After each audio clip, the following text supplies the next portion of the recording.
katakan dengan iman kami Tuhan, mujizat yang besar terjadi. Pentakosta yang ketiga dicurahkan di dalam nama Yesus, di dalam nama Yesus.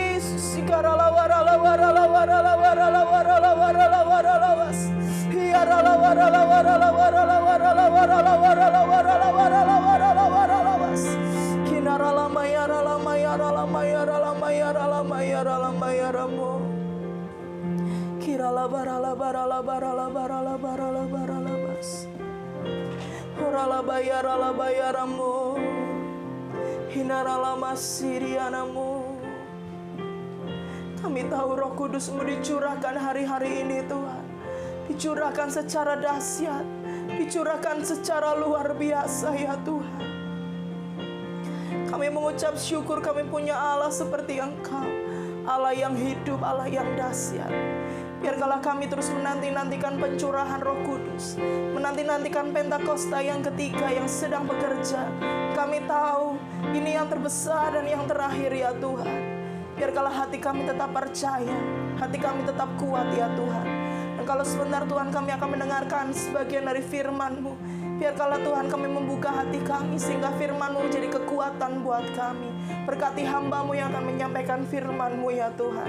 Kami siap untuk menerima berkat firman Tuhan.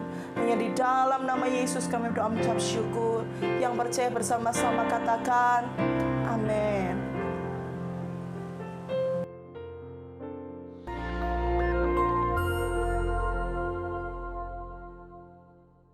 Shalom saudara sekalian, pada kesempatan kali ini kita membahas doktrin penting untuk kaum Pentakosta yaitu bahasa roh. Bahasa roh anugerah besar bagi semua murid Tuhan.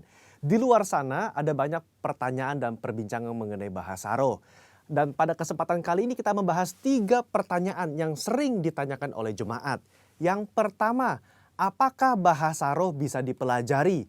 Nah saudara, jawabannya adalah tidak. Bahasa roh tidak bisa dipelajari. Secara konsisten dalam Alkitab kita melihat orang itu harus dipenuhi oleh karunia Roh Kudus. Lalu secara otomatis mereka akan berkata-kata dalam bahasa roh. Dalam Kisah Rasul pasal 2 ayat yang keempat, maka penuhlah mereka dengan Roh Kudus. Lalu mereka mulai berkata-kata seperti yang diberikan oleh roh itu kepada mereka. Nah saudara lihat, mereka harus dipenuhi oleh karunia Roh Kudus, baru mereka berkata-kata dalam bahasa roh.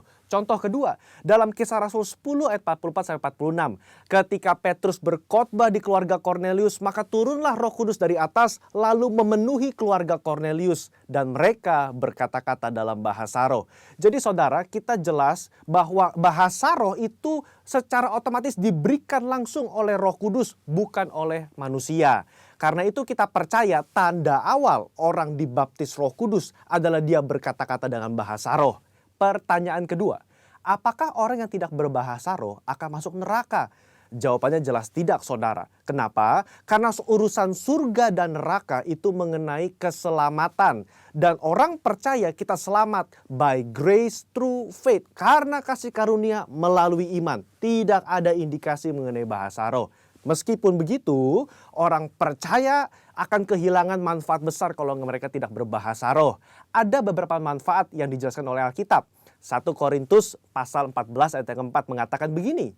Mereka yang berbahasa roh sedang membangun dirinya sendiri. Kata membangun di situ menggunakan kata oikodomeo. Artinya seperti orang membangun tembok. Batu bata demi batu bata dibangun sampai menjadi tembok yang kokoh. Orang yang berbahasa roh sehari demi hari mereka berbahasa roh menguatkan manusia rohani mereka. Meskipun manusia batinia, meskipun manusia jasmani kita lemah, tetapi manusia rohani kita kuat. Dan manfaat kedua, Roma 8 ayat 26. Dikatakan roh juga membantu dengan berdoa untuk kita kepada Allah dengan keluhan-keluhan terdalam yang tidak terucapkan. Nah, saudara, seringkali di rumah ketika kita berdoa, kita kehabisan kata-kata untuk berdoa dalam bahasa Indonesia mungkin. Tetapi ketika kita berbahasa roh, kita bisa berdoa terus-menerus sampai roh itu mengeluarkan keluhan terdalam kepada Bapa mewakili kita semua. Pertanyaan ketiga, apakah semua orang bisa berbahasa roh? Jawabannya adalah ya. Kita kaum Pentakosta meyakini semua orang percaya yang lahir baru yang mau mereka bisa berbahasa roh. Fondasi firman-Nya ada dalam 1 Korintus 14 ayat yang kelima. Paulus mengatakan, aku suka supaya kamu semua berkata-kata dengan bahasa roh. Bapak Ibu, ada kata-kata semua di situ yang artinya semua orang yang mau pasti bisa berbahasa roh. Itu pun keinginan Paulus selaras dengan janji Tuhan di Yoel 2 ayat 28-32. Pada hari terakhir aku akan mencurahkan rohku ke atas semua manusia. Dan janji Tuhan dalam Markus 16 ayat yang ke-17. Tanda-tanda ini akan menyertai semua orang yang percaya. Yaitu mereka akan berkata-kata dengan bahasa yang baru. Sekian, saudara dikasih Tuhan, Tuhan Yesus memberkati.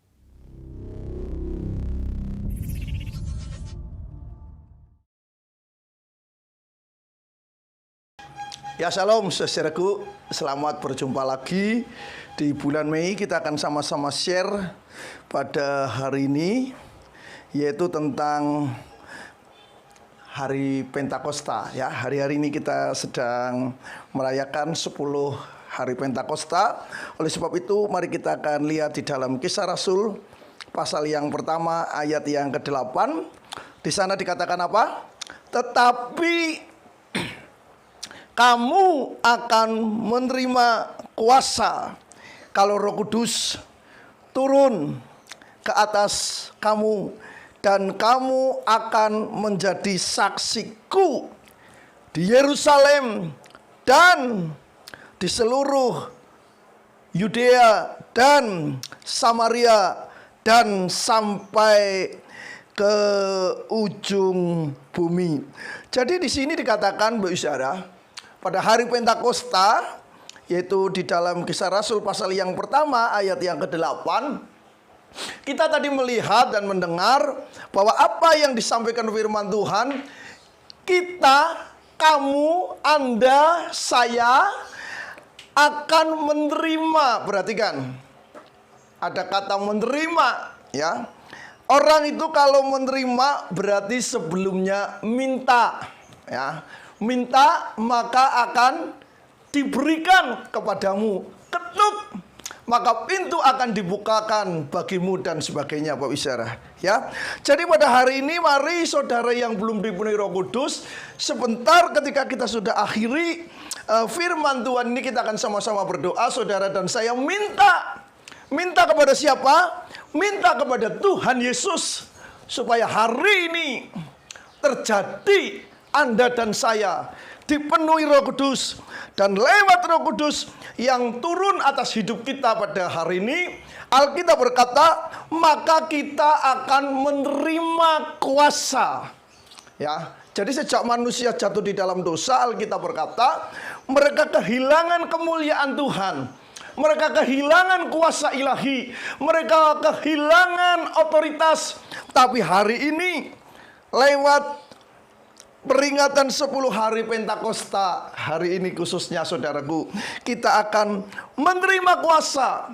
Ya, mungkin saudara ada yang bertanya seperti saya dulu waktu saya masih muda, saya pernah bertanya, bagaimana caranya menerima kuasa? Ya, di sini katakan kuasa itu datangnya kalau Roh Kudus turun. Jadi sebelum kuasa itu terjadi, Roh Kudus turun. Dikatakan Roh Kudus, Roh yang kudus, Roh suci. Dalam bahasa Inggris katakan Holy Ghost, Holy Spirit, saudaraku. Jadi supaya yang kudus turun seperti pada waktu Yesus dibaptis di Sungai Yordan, pada waktu dia keluar dari air, firman Tuhan berkata, maka lihatlah ada seperti burung merpati yang turun. Hidup Yesus memang manusia 100%. Tapi jangan lupa dia juga Allah 100% yang menjelma menjadi manusia. Dan hidupnya kudus. Jadi syarat utama supaya saudara menerima kuasa Roh Kudus turun atas hidup saudara. Di sini dikatakan kamu harus kudus. Supaya Roh Kudus turun, syarat paling utama kudus. Kudus itu artinya apa? Suci. Suci itu artinya apa? Hati, pikiran kita bersih, saudaraku. Ya. Sudah berapa kali saya sampaikan kepada Anda semua, ya. Dulu waktu saya masih remaja sampai saya mahasiswa, Saya kepingin, karena saya lihat orang lain dipenuhi Roh Kudus, hamba-hamba Tuhan berbahasa roh, orang-orang terima kuasa, orang-orang hidup penuh dengan mujizat. Saya bertanya-tanya, kok mereka bisa ya? Saya yang sudah jadi Kristen bertahun-tahun kok tidak pernah bisa, padahal saya dibaptis tahun 80-an, Bapak bicara. Ya, sampai akhirnya suatu hari, ya, singkat cerita, saya waktu di mahasiswa, saya ngalami kepahitan, ya. Saya ngalami luka hati, ya. Dan suatu hari saya diajak oleh pacar saya, yaitu Bu Esther, ya. Waktu itu pacar, saudaraku. Sekarang sudah jadi istri, sudah beranak juga, saudara, ya. Nah, waktu itu dia bawa saya, karena dia dengar cerita saya juga pengen dipenuhi Roh Kudus. Saya dibawa ke sebuah gereja, saudaraku. Ya, waktu dibawa sebuah gereja, di sana pendetanya, Bapak Pendeta Silas Bela, berkata sampaikan bagaimana Roh Kudus itu bisa turun atas manusia. Saya jadi waktu itu, waktu ada tantangan, beliau sampaikan, siapa yang pengen dipenuhi Roh Kudus? Maju, maju, maju. Saya termasuk orang yang maju. Saya berdiri di depan, saudaraku, ya. Waktu itu saya ditumpangi tangan, saya ngalami manifestasi, saya rebah. Ya. Lalu berlanjut, saudaraku. Tidak cuma mengalami pengalaman seperti itu saja. Saya ikut pelayanan kelepasan di GBI Immanuel, ya, GBI Gajah Mada. Lewat mertua saya didoakan, ya, karena latar belakang saya banyak belajar banyak hal, ilmu-ilmu, bela diri, kepercayaan, saudaraku, ya. Semua saya akui di hadapan Tuhan, lepas semua. Lalu berapa waktu kemudian saya ikut doa kepenuhan Roh Kudus lagi. Ya, seorang hamba Tuhan hari ini masih hidup, saudaraku, Pendeta Junedi namanya, ya. Hamba Tuhan ini doakan orang satu-satu, lalu tibalah saatnya dia doakan saya. Ada waktu beliau tumpangkan tangan ke kepala saya, satu ucapan keluar dari mulutnya, beliau berkata apa? Hari ini kamu tidak akan pernah bisa dipenuhi Roh Kudus. Saya kaget, saudaraku. Apaan nih? Saya sudah akui ilmu-ilmu saya sudah keluar semua, ya, mantra-mantra sudah keluar semua, manifestasi sampai dipegangi orang banyak sudah keluar semua. Ini pendeta ini kok malah ngomong hari ini pun kamu tidak bisa dipenuhi Roh Kudus. Saya bingung, saya bertanya-tanya dalam hati. Lalu pendeta itu ngomong lagi, karena apa? Engkau masih ada kepahitan. Kaget saya, saudaraku. Ya, jadi saudaraku, kudus itu artinya tidak cuma ilmu-ilmu, tidak cuma bela diri dibuangin, tapi hati yang pahit pun harus dibuang, saudaraku. Ya, saya waktu mahasiswa pernah kepahitan pada seseorang. Ya, waktu saya didoakan, saya dengar harus lepaskan pengampunan.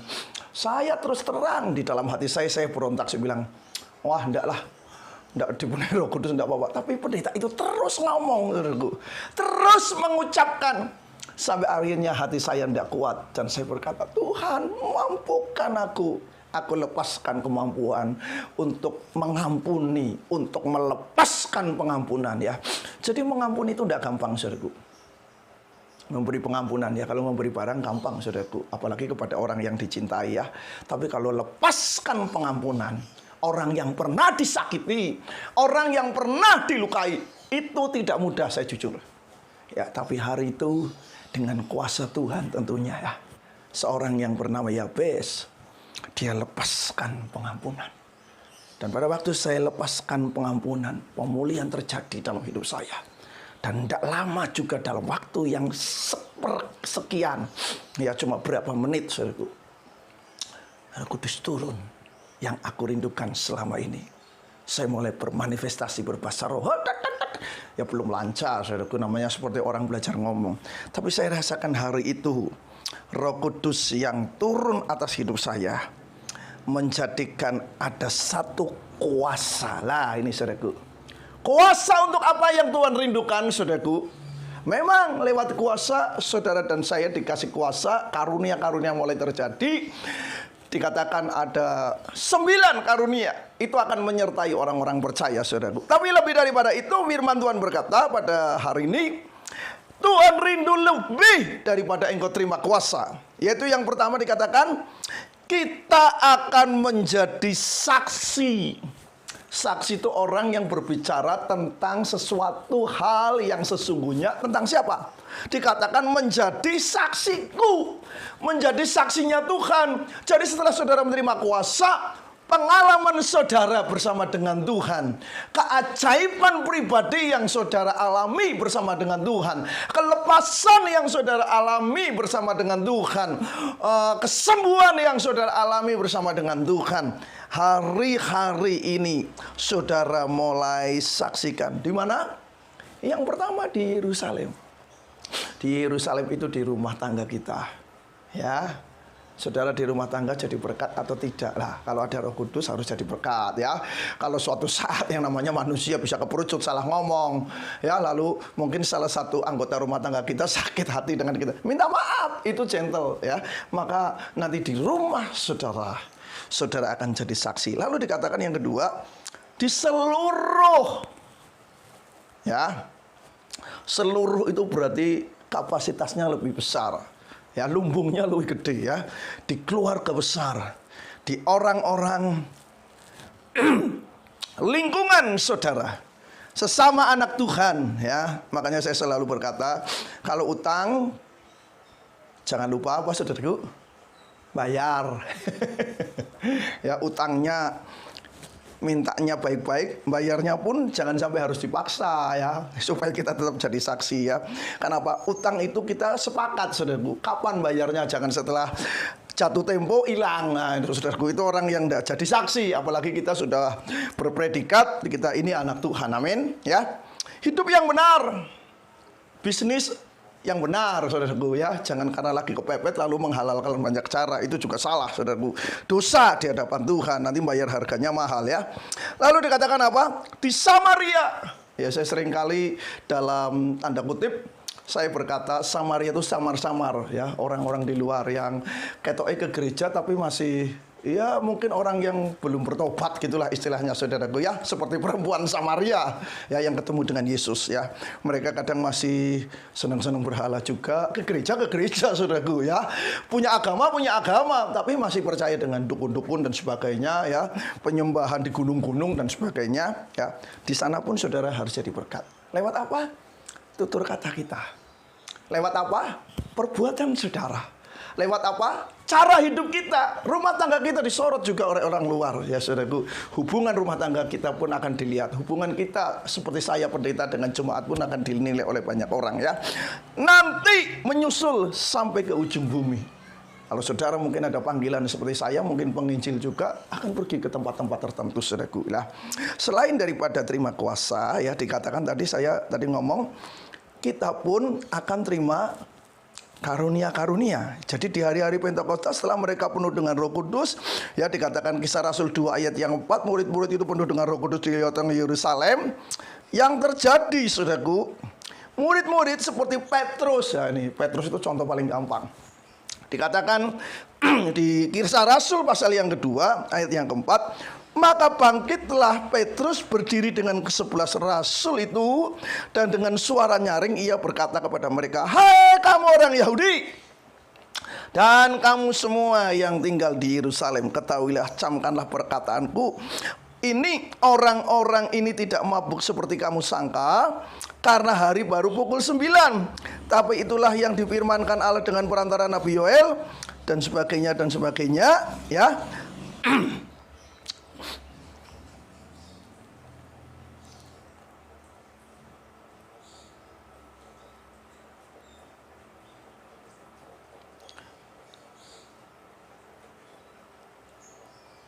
Ayat 38, jawab Petrus kepada mereka, bertobatlah dan hendaklah kamu masing-masing memberi diri dibaptis dan dalam nama Yesus Kristus untuk pengampunan dosamu, maka kamu akan menerima karunia. Perhatikan, ya.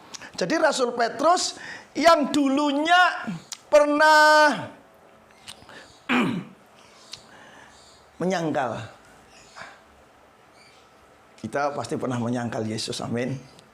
Ya, bertobat, udah dibaptis, bahkan udah dipenuhi Roh Kudus, saudaraku. Kadang masih melakukan sesuatu yang jahat, ya. Petrus pernah mengkhianati, ya, pada waktu Yesus belum disalib. Sampai akhirnya Yesus disalib, lalu menjelang Yesus mau sampai disalib, ayam berkokok, dia teringat apa yang dia lakukan, ya, di hadapan budak perempuan dan sebagainya. Saudaraku, dia berkata dia tidak mengenal Yesus ya, aku bukan bagian dari mereka dan sebagainya. Tapi hari itu ada kuasa. Petrus yang punya latar belakang tidak seperti saya, seorang yang punya ijazah sekolah sampai sarjana, beliau cuma seorang nelayan. Saudara tahu nelayan? Nelayan tidak perlu sarjana ya. Contohnya Ibu Menteri Perikanan kita yang sering menenggelamkan kapal-kapal itu, sering Puji Astuti ya. Itu dikatakan ijazahnya pertama kali sebelum dia ikut ujian-ujian yang lain cuma SMP. Ya, SMP cukup jadi nelayan, saudaraku. Ya, enggak perlu insinyur, ngitung, enggak perlu, saudaraku. Ya, macam-macam. Apalagi kedokteran, enggak perlu, saudaraku. Ya, tapi Petrus yang punya level sekolah biasa, hari itu perkataan firman yang disampaikan ada kuasa. Ya, dikatakan khotbahnya Pak Niko seringkali berkata paling 4 menit. Oh, saya kalau khotbah enggak 4 menit saja. Ya, kadang setengah jam ya, kadang 45 menit. Ini 4 menit. Tapi yang bertobat hari itu dikatakan kurang lebih 3.000 orang. Makanya mereka mau dibaptis, mereka mau terima pengampunan, dan Alkitab berkata mereka pun didoakan supaya terima karunia. Jadi kuasa yang diperlengkapi kepada kita, selain kita jadi saksi, ada karunia ya. Nah, karunia-karunia itu dikatakan banyak hal, ada 9 kurang lebih. Dan di sini dikatakan salah satunya apa yang terjadi dengan Simon Petrus. Dikatakan di dalam Kisah Rasul pasal yang ketiga ayat yang pertama. Pada suatu hari menjelang waktu sembahyang, yaitu pukul 3 petang, naiklah Petrus dan Yohanes ke bait Allah. Di situ ada seorang laki-laki yang lumpuh sejak lahirnya, sehingga ia harus diusung. Tiap hari orang diletakkan dekat pintu gerbang bait Allah yang bernama Gerbang Indah, untuk meminta sedekah kepada orang yang masuk ke dalam bait Allah. Ketika orang itu melihat bahwa Petrus dan Yohanes hendak masuk ke bait Allah yang meminta sedekah, mereka menatap dia dan berkata kepada Petrus, berkata, lihatlah kepada kami. Lalu orang itu menatap mereka dengan harapan akan mendapat sesuatu dari mereka. Tetapi Petrus berkata, emas dan perak tidak ada padaku, tetapi apa yang kupunyai kuberikan kepadamu. Demi nama Yesus Kristus orang Nazaret itu, berjalanlah. Lalu ia memegang tangan kanan orang itu dan membantu dia berdiri. Seketika itu juga kuatlah kaki dan mata kaki orang itu. Ia melonjak berdiri lalu berjalan kian kemari. Jadi kuasa itu juga kuasa mengadakan mujizat. Mujizat salah satunya adalah kesembuhan ilahi ya. Hari-hari ini kita melihat gembala pembina kita terus dipakai. Hanya sekarang ini lagi libur karena ada pandemi COVID, saudaraku. Tapi setelah ini pasti akan run lagi, akan lari lagi. Ya, karena banyak orang yang sakit. Apalagi kemarin banyak orang yang, ada seorang pendeta yang ngomong, gimana nih dengan orang-orang yang kena COVID bisa sembuh? Enggak. Bagi Tuhan tidak ada yang mustahil. Yang sudah katakan amin. Petrus waktu itu berjumpa di pintu gerbang Indah ya. Saat dia mau jam berdoa dini hari petang, saudaraku, lalu dikatakan apa? Orang itu berkata, minta paringi kalau di Jawa ya, jalok gitu, saudaraku. Tapi Petrus yang tidak punya uang, tidak punya apa-apa, beliau berkata, ayat yang ke-6 katakan apa? Emas dan perak, barang yang berharga tidak ada, tapi yang lebih berharga ya, yang dia punya yaitu Yesus. Yesus orang Nazaret. Makanya di salib itu dikatakan Inri Yesus Nazaretus Rek Yudea. Yesus orang Nazaret, raja orang Yahudi ya. Jadi Yesus yang berharga, yang mengampuni dosa. Pengampunan itu berharga lewat kayu salib ya. Yesus disalibkan, dia kasihkan ya.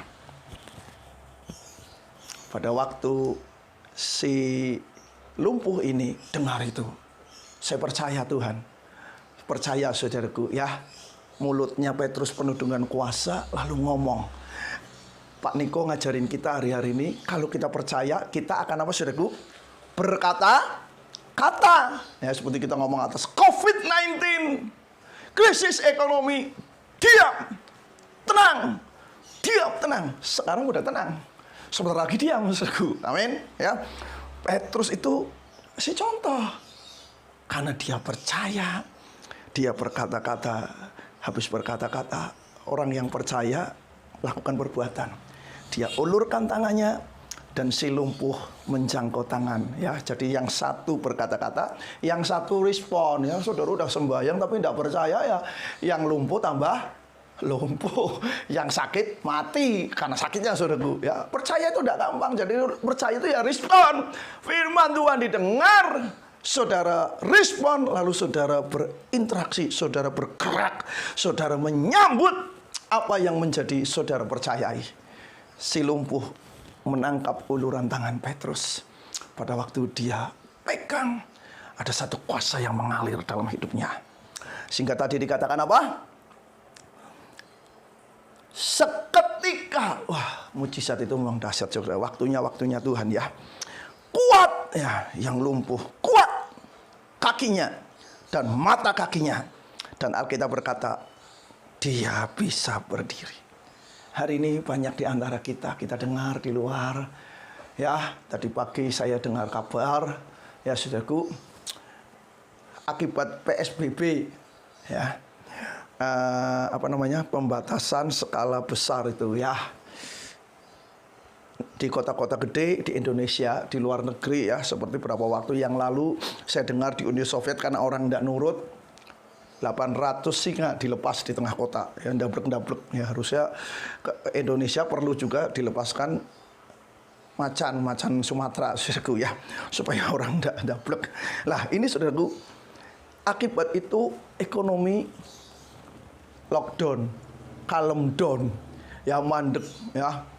Orang-orang yang punya bisnis mulai kolab, yang kerja-kerja di mall 3 bulan tidak ada kerjaan, berhenti, apalagi gajinya mungkin masih dikasih, saudaraku, tapi persentasenya sudah menurun. Kebutuhan makan padahal tidak pernah menurun, saudaraku. Ya, apalagi kalau kita semakin tambah umur, tambah gede badannya, saudara-saudara dan saya tentu yang menyadari badannya gede, tambah besar, tidak mungkin kebutuhan makannya menurun. Kebutuhan makannya semakin meningkat. Ya, butuh duit, semua dibeli, saudaraku, tidak turun saja dari langit, tidak mungkin ya, saudaraku. Nah, jadi mereka mulai kolab. Tapi hari ini berita firman Tuhan kita dengar. Kalau engkau sedang mengalami kesulitan, engkau berjumpa dengan Yesus, orang Nazaret. Yesus yang bisa mengadakan mujizat. Mengulurkan tangannya, kuasanya lewat hamba-hambanya. Lewat doa hamba-hambanya juga, saudaraku, sekarang yang sedang dipakai Tuhan. Maka mereka akan menjadi kuat. Yang juga katakan amin. Kuat, berjalan lagi. Hari ini juga terjadi atas hidup saudara. Dan lewat hidup saudara-saudara akan dipakai Tuhan untuk menjadi berkat buat Yerusalem, Samaria, bahkan sampai ke ujung bumi. Amin. Ya, mari kita akan berdoa, saudaraku. Angkat tangan saudara. Orala patakara pasikara para Kuriara pasikara para engkau melihat, engkau mendengar Tuhan, saudara kami yang melihat tayangan daripada ibadah online pada hari ini, apa yang mereka sedang alami, apa yang mereka sedang rasakan, mungkin sakit, mungkin ekonomi mereka, mungkin rumah tangga mereka sedang lumpuh seperti orang yang duduk di depan gerbang indah di Yerusalem. Lalu datanglah Petrus memberitakan kabar baik. Hari ini kami sudah beritakan kabar baik lewat Roh Kudus yang dicurahkan. Kami berkata-kata karena kami percaya. Maka saudara kami yang sedang punya masalah, punya kesulitan, terima mujizat. Terima kesembuhan. Yang belum dipenuhi Roh Kudus, engkau mengangkat tangan. Terima Roh Kudus. Terima dalam nama Yesus. Karya Tuhan turun atas hidup saudara. Terima